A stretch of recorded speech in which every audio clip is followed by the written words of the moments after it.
අද අපි දැක්කා මුදල් කාර්ය සභාවේ හර්ෂ සිල්ලා මැතිවරයාත් ඒ නිලධාරීන් කතා කරා මේ සුරාබදු එකත් එක්ක සම්බන්ධව මේ ස්ටිකර් කතන්දරේ. මේක ඒගොල්ලන්ට අහුන්නේ නැති කෑල්ල. ඒ තමයි අද ලංකාවේ මත්පැන් වල වැඩිම පරිභෝජනය වෙන්නේ ගල් අරක්කු කියන එක. ගල් අරක්කු බෝතලේ කාලේ පාගේ බෝතලේ සීල් එක නොගහ තියන්නේ ඇයි කියන්නකො ස්ටිකරේ. අන්න ඒක වංචාව. ඒක හර්ෂට අහුන්නේ නැහැ. හර්ෂය මොකද මන් දාලා හර්ෂ මත්පැන් පානය කරන්නේ නැති වෙදී. නැත්තම් ලංකාවේ ඕන කෙනෙක් බලන්න ඕන බාර් එකකින් අරගෙන ගිහිල්ලා මොකද්ද කරන්නේ? ගල් බෝතලේ කාලේ කුප්පියේ පාගේ බෝතලේ ගල් බෝතලේ ස්ටිකරේ නෑ. හැබැයි පිටරටින් ගේන වෙන්න පුළුවන් අනිකුත් ලංකාවේ නිෂ්පාදන හැම එකම තියෙනවා ස්ටිකරේ. ගල් බෝතලේ නෑ. ඇයි වැඩිම අලවිය තියෙන්නේ ඒක. ඇයි ඒකට ස්ටිකරේ ගහන්න බැරි? අන්න ඒව තමයි වංචා. 2200ක් රජයට බදු ලෙස යන ගල් බෝතලේ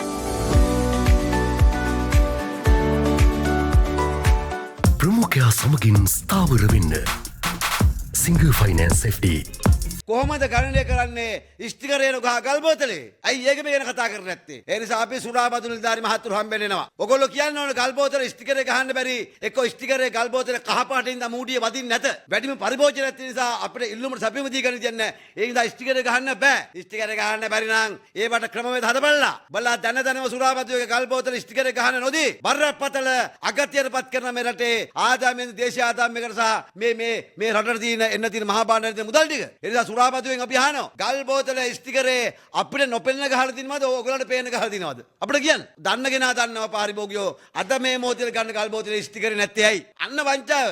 මොකද මට මේක අයිතියක් තියෙනවා. මම තමයි සුරාබදුවෙක් ගාට ගියේ. කාල රුපියල් 380 බෝතලේ අරගෙන කොහොමද මේ කාල 380 වල දෙන්නේ අර කාල 600 දෙන්නේ කොහොමද කියන එක. ඒත් එතනින්පත් තමයි සුරාබදුවෙක් ගාවට කට්ටිය ගිහලා සීලුම දේවල් කරලා ඔය මේ දේවල් ආදායම් ගන්න මේ උනේ. ඒ නිසා අපි හැමදාම කරලා තියෙන්නේ පළවෙනි ගල අපි ගහනවා ඊට පස්සේ කට්ටිය ගල් ගහගෙන යනවා. හරිනේ. ඒ නිසා ගල් බෝතලේ ස්ටිකරේ නොගැහිම තුල රජයට බිලියන ගාණක් අහිමි කරනවා. ඒකේ වගකීතු පාර්ශ්වය කවුද?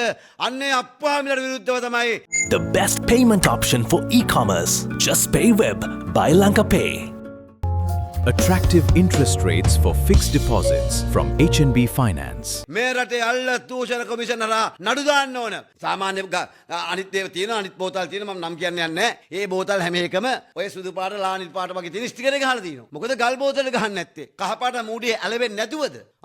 ඒ නිසා වැඩිම පරිභෝජන නිසා දෙකට ගහන්න බැරි. හරිද? එහෙම ගහන්න බැරි නම් යකෝ තින් මොකක් හරි අර ඇගෙල්ලේ මාක ඡන්ද කාලේ පාට කරන මාක පෙන්නේ. ඒ මොකක් හරි මාකරින් ගහපන්කෝ. ඒතකොට දන්නව මෙන්න මෙච්චර පානක් ඇවිල්ලා කියලා. කොහොමද මේගොල්ලෝ ස්ටිකර් නොගහ වෙළඳපොළ තුල දවසක දෛනික පරිභෝජන වෙන ගල් බෝතල් වල ආදායම කොහොමද දේශීය ආදායමකට යවන්නේ? කොහොමද යවන්නේ? කොහොමද මහා පාණ්ඩේ සල්ලි යන්නේ? ඒ නිසා ජනාධිපතිතුමනි මෙන්න ප්‍රශ්න ගල් බෝතලේ අඩු කරන්න කට්ටිය කතා කරා. ගල් බෝතලේ ස්ටිකර් ගැන කවුරුත් කතා කරේ නැහැ. ඒ ගැන කතා කරේ ජාතික පාරිභෝගික පෙරමුණ මේ රටේ ගෞරවනීය විද්වත සහ මුදිත මාධ්‍යත් එක්ක අපි වෙන සුරාබදුගේ මහතුරුන් අහන්න. අපි වෙනවා ගල් බෝතලේ ස්ටිකරේ ගහන්න බැරි හේතුව අපිට උත්තර දෙන්න ලෑස්ති වෙන කෙනෙක් තමයි මේ අත්තාවේ සුරාබදුගේ ලොකු මහතුරුන් මතක් කරනවා.